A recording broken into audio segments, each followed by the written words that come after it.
कृष्ण मासिक जन्माष्टमी 3 जनवरी 2024 बुधवार को है। भगवान श्री कृष्ण का जन्म भाद्रपद महीने के कृष्ण पक्ष की अष्टमी तिथि को मध्य रात्रि में हुआ था। इसीलिए हर माह के कृष्ण पक्ष की अष्टमी तिथि को मासिक कृष्ण जन्माष्टमी मनाई जाती है। यह दिन भगवान श्री कृष्ण के जन्मोत्सव के रूप में मनाया जाता है। मासिक कृष्ण जन्माष्टमी के दिन भगवान श्री कृष्ण का विधिवत पूजन किया जाता है और उपवास भी रखा जाता है। इस दिन भगवान श्री कृष्ण के भक्त उनका आशीर्वाद प्राप्त करने के लिए उपवास करते हैं और रात्रि में पूजा पाठ करते हैं। इस व्रत को धारण करना धार्मिक रूप से अत्यंत महत्वपूर्ण माना गया है। इससे व्यक्ति के भय का नाश होता है और दुखों से छुटकारा मिलता है। मान्यता यह भी है कि इस व्रत को रखने से व्यक्ति की मनोकामना पूरी होती है। शास्त्रों में कहा जाता है कि जो भी भक्त इस व्रत को लगातार 1 साल तक श्रद्धापूर्वक करता है वह सभी कष्टों से मुक्त हो जाता है और धन धान्य से परिपूर्ण होकर उत्तम ऐश्वर्य को प्राप्त करता है। इस दिन भगवान श्री कृष्ण की जन्म कथा सुनने वाले उपासक को वैभव एवं यश की प्राप्ति होती है। मासिक कृष्ण जन्माष्टमी के दिन ब्रह्म मुहूर्त में उठकर स्नान आदि से निवृत्त हो जाएं। इसके बाद घर के मंदिर में भगवान श्री कृष्ण के समक्ष दीप प्रज्वलित करें। फिर पूरे विधि विधान से उनकी पूजा करें। भगवान श्री कृष्ण की जन्म कथा सुने और उनके मंत्रों का जाप करें। फिर भगवान श्री कृष्ण को मिश्री और माखन का भोग लगाएं। अगले दिन उनकी विधिवत आराधना करने के बाद ही व्रत का पारण करें। स्कंद पुराण के मुताबिक द्वापर युग की बात है। उन दिनों मथुरा में उग्रसेन नाम के राजा हुए, लेकिन स्वभाव से वह सीधे साधे थे। यही वजह थी कि उनके पुत्र कंस ने ही उनका राज्य हड़प लिया और स्वयं मथुरा का राजा बन बैठा। कंस की एक बहन थी जिनका नाम था देवकी। कंस उनसे बहुत स्नेह करता था। देवकी का विवाह वासुदेव से तय हुआ तो विवाह संपन्न होने के बाद कंस स्वयं ही रथ हाँकते हुए बहन को ससुराल छोड़ने के लिए रवाना हुआ। स्कंद पुराण के अनुसार जब वह बहन को छोड़ने के लिए जा रहे थे तभी एक आकाशवाणी हुई कि जिस बहन को वह इतने प्रेम से विदा करने स्वयं ही जा रहा है उसी बहन का 8वां पुत्र तेरा संहार करेगा। यह सुनते ही कंस क्रोधित हो गया और देवकी और वासुदेव को मारने के लिए जैसे ही आगे बढ़ा तभी वासुदेव ने कहा कि वह देवकी की कोई नुकसान न पहुंचाए। वह स्वयं ही देवकी की 8वीं संतान कंस को सौंप देगा। उसके बाद कंस ने वासुदेव और देवकी को मारने के बजाय कारागार में डाल दिया। कारागार में ही देवकी ने 7 संतानों को जन्म दिया और कंस ने सभी को एक एक करके मार दिया।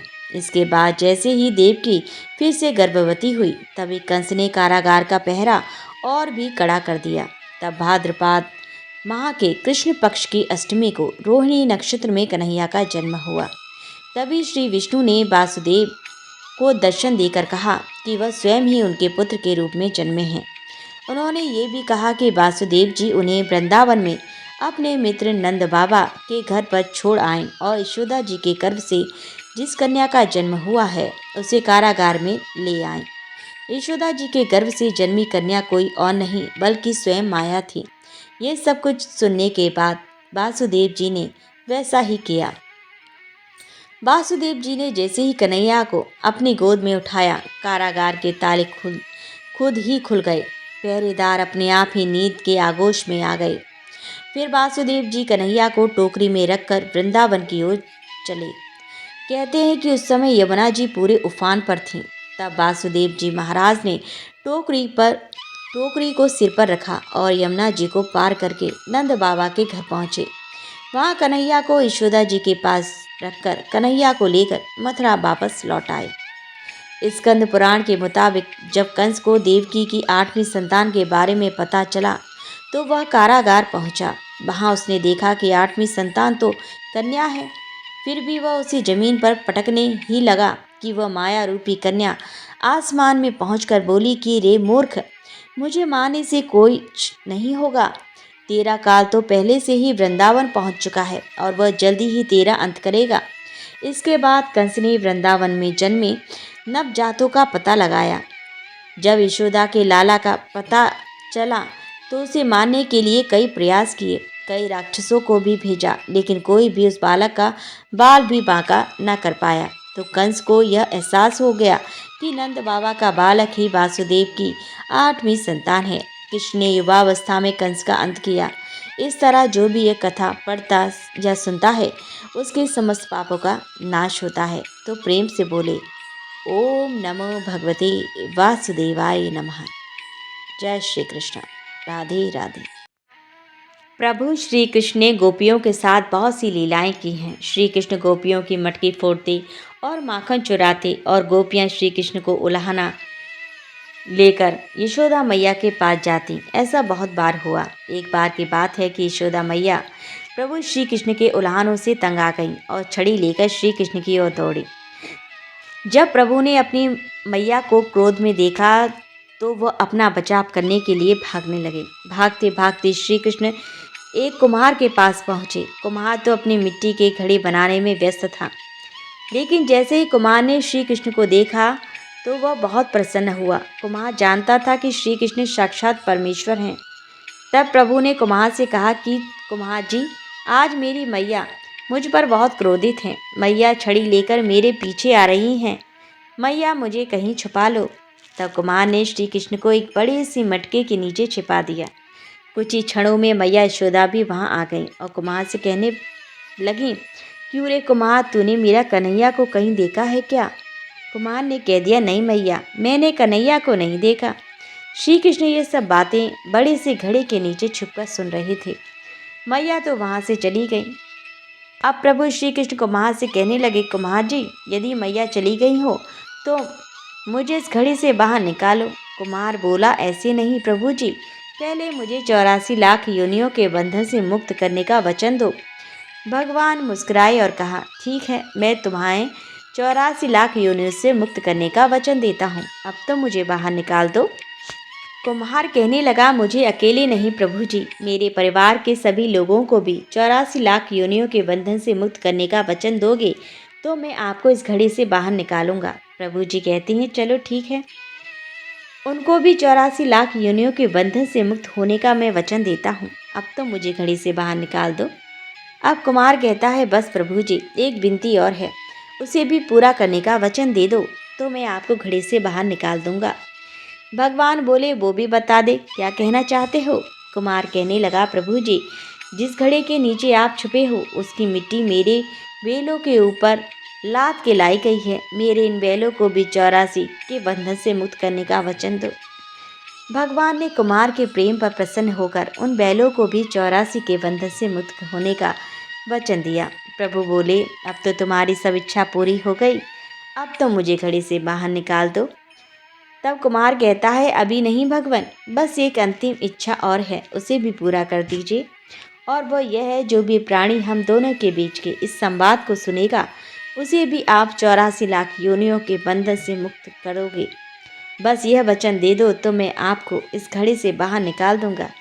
कुमार की प्रेम भरी बातों को सुनकर प्रभु श्री कृष्ण बहुत खुश हुए और कुमार की इस इच्छा को भी पूरा करने का वचन दिया। फिर कुमार ने बाल श्री कृष्ण को घड़ी से बाहर निकाल दिया, उनके चरणों में साष्टांग प्रणाम किया, प्रभु जी के चरण धोए और चरना अमृत पिया। अपनी पूरी झोपड़ी में चना अमृत का छिड़काव किया और प्रभु जी के गले लगकर इतना रोए कि प्रभु में ही विलीन हो गए। जरा सोचे, जो बाल श्री कृष्ण 7 कोस लंबे चौड़े गोवर्धन पर्वत को अपनी इकन्नी उंगली पर उठा सकते हैं तो क्या वो एक घड़ा नहीं उठा सकते थे? लेकिन बिना प्रेम रीझे नहीं नटवर नंद किशोर। कोई कितने भी यज्ञ करे, अनुष्ठान करे, कितना भी दान करे, चाहे कितनी भी भक्ति करे, लेकिन जब तक मन में प्राणी मात्र के लिए प्रेम नहीं होगा प्रभु श्री कृष्ण मिल नहीं सकते। तो प्रेम से बोलिए राधे राधे। कृष्ण जन्माष्टमी की आरती। आरती कुंज बिहारी की श्रीधर कृष्ण मुरारी की, गले में वैजंती माला, बजावै मुरली मधुर बाला, श्रवण में कुंडल झलकाता, नंद के आनंद नंद लाला।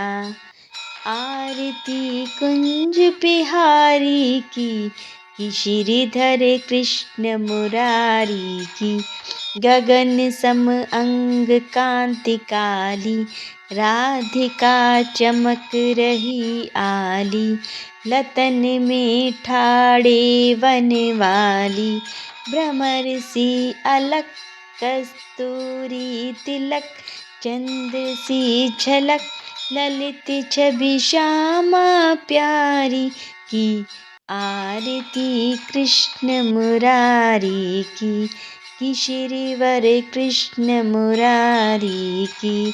कनकमय मोर मुकुट बिलसै, देवता दर्शन को तरसै। गगन से सुमन राशि बरसे, बजे मुरचंग मधुर मृदंग। ग्वालिनी संग अतुल रति गोप कुमारी की। आरती कुंज बिहारी की श्रीधर कृष्ण मुरारी की। जहाँ से प्रकट भई गंगा, कलश कलहारिणी गंगा। स्मरण से होत मोह भंगा, बसी शिव शीश जटा के बीच। हरे अग कीच चरण छवि श्री बनवारी की। आरती कुंज बिहारी की श्रीवर कृष्ण मुरारी की। चमकती उज्ज्वल तट रेणु, बज रही वृंदावन वेणु। चहु दिश गोपिकाल धेनु, हसत मृदु मंद चांदनी चंद। कटत फब फंद टेर सुनि दीन भिखारी की। आरती कुंज बिहारी की श्रीधर कृष्ण मुरारी की। गले में वैजंती माला, बजावे मुरली मधुर बाला। श्रवण में कुंडल झलकाता, नंद के आनंद नंद लाला। आरती कृष्ण मुरारी की श्रीधर कृष्ण मुरारी की। बोलो कृष्ण मुरारी लाल की। राधे राधे श्याम की जय।